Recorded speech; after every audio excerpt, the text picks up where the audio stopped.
Dear students, welcome back to Career Plus. Today we are going to discuss another important topic of class 11 physics, which is units and measurement. ইয়াৰ আগৰ ভিডিঅ'ত আমি physical quantity অৰ্থাৎ ভৌতিক ৰাশিৰ বিষয়ে details discuss কৰিছিলোঁ। তো যিসকলে আগৰ ভিডিঅ'টো চোৱা নাই, এইটো ভিডিঅ'ৰ মই ডেছক্ৰিপশ্যনত আগৰ ভিডিঅ'টোৰ লিংক দি দিছোঁ, তাত ক্লিক কৰি পেলাই আগৰ ভিডিঅ'টো চাই ল'বা। Don't waste time, way to the video', keep on ৱাটছিং টিল টাইম। জোখমাপৰ সংজ্ঞা দিয়াৰ আগতে আমি সিম্পল এক্সাম্পল এটা লৈ লৈছোঁ। Let us consider a very simple example. So we are going to determine the length of this pen. আমি এই পেনটোৰ দৈৰ্ঘ্য জুখিব লাগে। দৈৰ্ঘ্যটো এটা ভৌতিক ৰাশি। আমি কেনেদৰে জুখিম তাৰ বাবে আমি এটা কি ল'ম, স্কেল ল'ম। অ'কে, আৰু আমি এনচাৰটো পালোঁ 14 centimeter. We are getting the answer. That means the length of the pen is 14 centimeter. It is clear from the scale. That means এই যে 14 centimeter পালোঁ, ইয়াৰ পৰা ইয়ালৈকে 1 centimeter. That means এইখিনি আমাৰ কাৰণে এটা ষ্টেণ্ডাৰ্ড ভেলু। এই 1 centimeterটো আমাৰ কাৰণে এটা standard value. This is internationally accepted. এইটো আন্তৰ্জাতিকভাৱে স্বীকৃত দৈৰ্ঘ্যৰ এটা প্ৰামাণিক মান। তো 1ৰ পৰা 2লৈকে আকৌ 1 centimeter, সেই একেখিনি দৈৰ্ঘ্য। তো তেনেদৰে 2ৰ পৰা 3লৈকে সেই একেখিনি দৈৰ্ঘ্য। চ' এনেদৰে হিচাপ কৰি পেলাই আমি পালোঁ 14 centimeter. তো এতিয়া আমি ডেফিনেশ্যনটো চাই লওঁ। Measurement means comparison of a physical quantity with another homogeneous quantity of same kind taken as a standard. That one. এটা ভৌতিক ৰাশিৰ জোখমাপ হ'ল নিৰ্দিষ্ট কৰি লোৱা একে ধৰণৰ কিছুমান প্ৰামাণিক মানৰ সৈতে সেই ভৌতিক ৰাশিটোৰ তুলনা কিছুমান প্ৰামাণিক মানৰ সৈতে। ডেট মিনছ এই প্ৰামাণিক মান 1 centimeterটো আমাৰ কাৰণে এটা প্ৰামাণিক মান। দিছ ইজ ইণ্টাৰনেশ্যনেলি একচেপ্টেড, আন্তৰ্জাতিকভাৱে স্বীকৃত। অৰ্থাৎ আমাৰ পেনটোৰ দৈৰ্ঘ্যটো সেই ষ্টেণ্ডাৰ্ড ভেলু বা প্ৰামাণিক মানটোৰ 14 টাইমছ, 14 গুণ। আৰু সেই প্ৰামাণিক মানটোৱে হ'ল একক।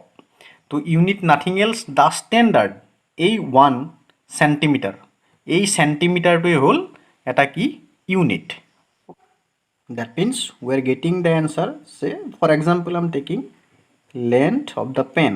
Simply length L is equal to 14 centimeter. We can write it by this way, 14 into 1 centimeter. That means 14 times of that standard value. So this is the standard, or simply known as unit. এইটো এটা প্ৰামাণিক মান যাক একক বুলি কোৱা হয়। তো প্ৰামাণিক মানটোৰ সেই প্ৰামাণিক মানটোৰ কিমান টাইমছ, কিমান গুণ পালোঁ আমি, 14 গুণ, 14 times. In general any physical quantity is expressed, say any physical quantity x is equal to n u, where n is the numerical value as like 14 and u is the unit.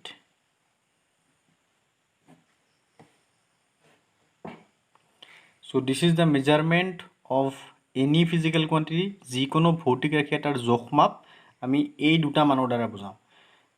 এটা তাৰ সাংখ্যিক মান আৰু এটা হ'ল একক।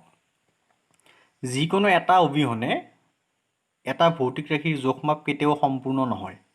Without any one of this, the measurement of that physical quantity is not completed. Say, if we simply say the length of the given pen is 14, so this is not the 100% correct answer, because after 14 you may put meter, you may put millimeter, decimeter, etc. So for the actual measurement, for the complete measurement, you should mention both numerical value and unit. Let us introduce some system of units. So for example, I am taking CGS system. C for centimeter, centimeter. G for gram, G for gram, and S for second. Centimeter means the unit of physical quantity length. দৈৰ্ঘ্যৰ unit centimetre ধৰা হ'ল। গ্ৰাম for মাছ ফৰৰ একক গ্ৰাম আৰু second four time সময়ৰ একক second second system FPS so একেদৰে its name is sufficient to understand so F from foot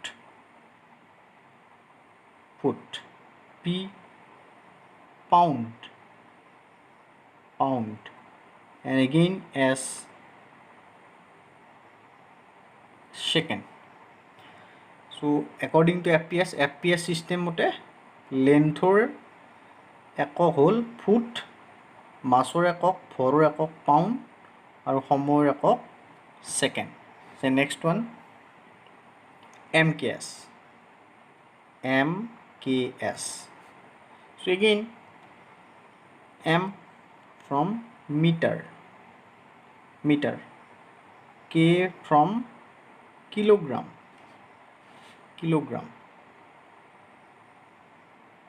and again S from second so in MKS system আমি কি ধৰিলোঁ দৈৰ্ঘ্যৰ একক মিটাৰ ভৰৰ একক কিলোগ্ৰাম আৰু সময়ৰ একক ছেকেণ্ড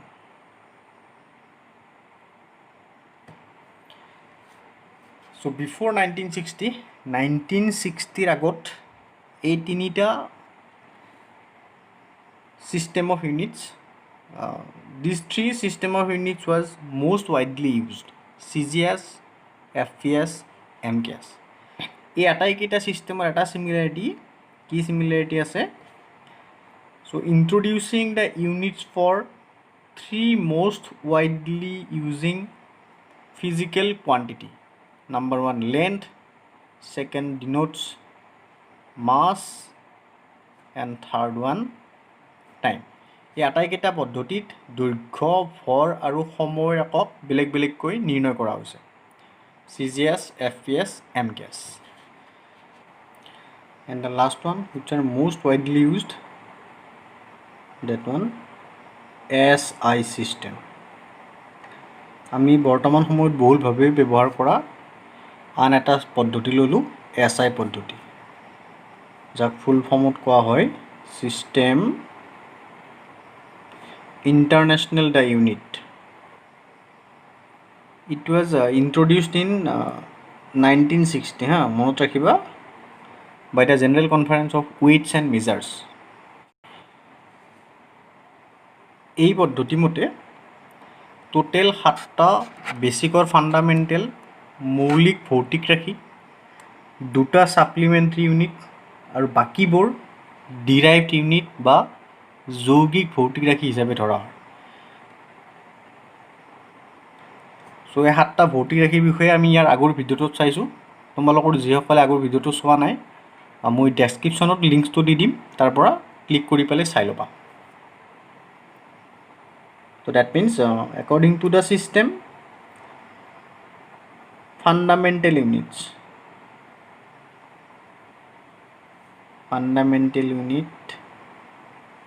how much 7 types কি আছিল mass length time temperature luminous intensity electric current and finally quantity of matter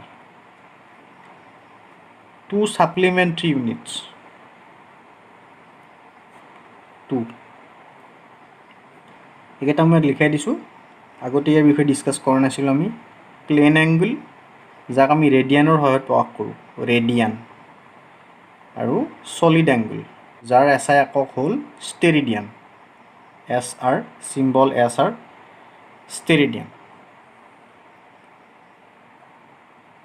তো ইয়াৰ বাহিৰে বাকি যিমানবোৰ কোয়ান্টিটি আছে যিমানবোৰ ফিজিক্যাল কোয়ান্টিটি আছে এই আটাইবোৰ হ'ব ডিৰাইভড কোয়ান্টিটি সো ফান্ডামেন্টাল আৰু ডিৰাইভৰ মাজৰ কি ডিফাৰেন্স আছিল ডিৰাইভ এটা আমি কেনেকৈ এক্সপ্ৰেছ কৰো এই আটাইবোৰ তোমালোকে ইয়াৰ আগৰ ভিডিঅ'টো চাই লবা ফিজিক্যাল কোয়ান্টিটি যোনটো ভিডিঅ' অলৰেডি আপলোড কৰিছো তাৰ পৰা তোমালোকে পঢ়িব পাৰিবা many times During the measurement of physical quantity, we have to express the values in power of 10. 10ৰ ঘাতত প্ৰকাশ কৰিবলগীয়া বিভিন্ন জোখমাপৰ বাবে তোমালোকে এই চাৰ্টখন মনত ৰাখিবা। মই এটা এটাকৈ বুজাই দিছোঁ যে আমি কিবা এটা মেজাৰমেণ্টত পালোঁ 1 centimeter 1 centimeter তো 1 centi মানে 10 to the power minus 2 so that means 10 to the power minus 2 meter because 1 centi means 10 to the power minus 2 so তেনেদৰে যদি আমি কিবা এটা এক্সপ্ৰেছ কৰিব লাগে সে 2 megawatt so এইটো আমি কেনেকৈ লিখিম that means 2 into 1 mega into watt so 1 mega so এটা 1 mega মানে how much 10 to the power 6 so 2 into 10 to the power 6 watt so by this way এটা উল্টাকে যদি যাম আমি আমি আনসাৰটো পালো 2 into 10 to the power 6 watt তো 10 to the power 6 to ৰিপ্লেস কৰিলে আমি কি পাম 10 to the power 6 to ৰিপ্লেস কৰিলে আমি পাম মেগা আৰু মেগাৰ সিম্বলটো হ'ল ক্যাপিটেল M so আমি ইয়াৰ পৰা ডাইৰেক্টলি এইটো লিখিব পাৰিম 2 megawatt based on this chart let us take very simple example to convert one unit to another so for example I'm taking that one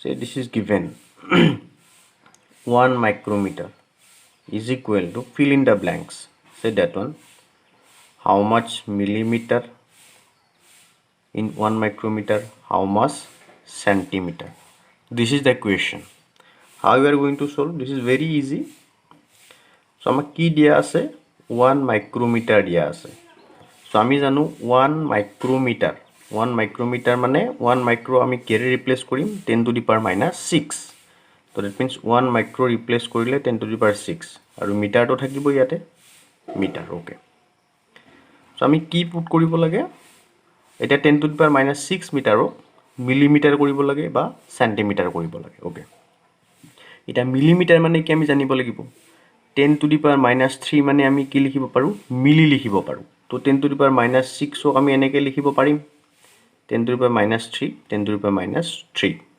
so এটা 10 to the power minus 3 ৰিপ্লেস কৰা আনসাৰটো হ'ব 10 to the power minus 3 millimeter so that means 1 micrometer মানে আমি কি পালো 10 to the power minus 3 millimeter same way so in terms of centimeter এই একেখিনি ঘটনা 10 to the power minus 6 meter ঠিক আছে মই ইয়াতে লিখাই দিলো 10 to the power minus 6 meter so এটা আমি সেন্টিমিটাৰ কৰিব লাগে তো 1 centi means আৰ্টখন চাই লোৱা 10 to the power minus 2 তো 10 to the power minus 2 কৰিব লাগিলে এটা আমি তাক এনেকৈ লিখিব লাগিব 10 to the power minus 2 meter so that means answer hall 10 to the power minus 4 centimeter তো ইয়াত আমি লিখি দিম 10 to the power minus 4 at last based on this two homework for you শেষত তোমালোকৰ বাবে দুটা মই এৰিলো এইখিনি সলভ কৰিবা fill in the blanks আৰু কমেন্ট সেকশনত কমেন্টস কৰি জনাবা কোৱেশ্চনটো চাই লোৱা 10 gigawatt how much megawatt and how much kilowatt 100 centimeter how much micrometer and how much small p অৰ্থাৎ picometer তো 100 centimeter of micrometer আৰু picometer লৈ কনভাৰ্ট কৰা 100 gigawatt of megawatt আৰু kilowatt লৈ কনভাৰ্ট কৰা okay hope the entire topic of units and measurement is clear please like the video share the video and subscribe our channel keep on watching the videos from our channel please be join with us thank you for watching the video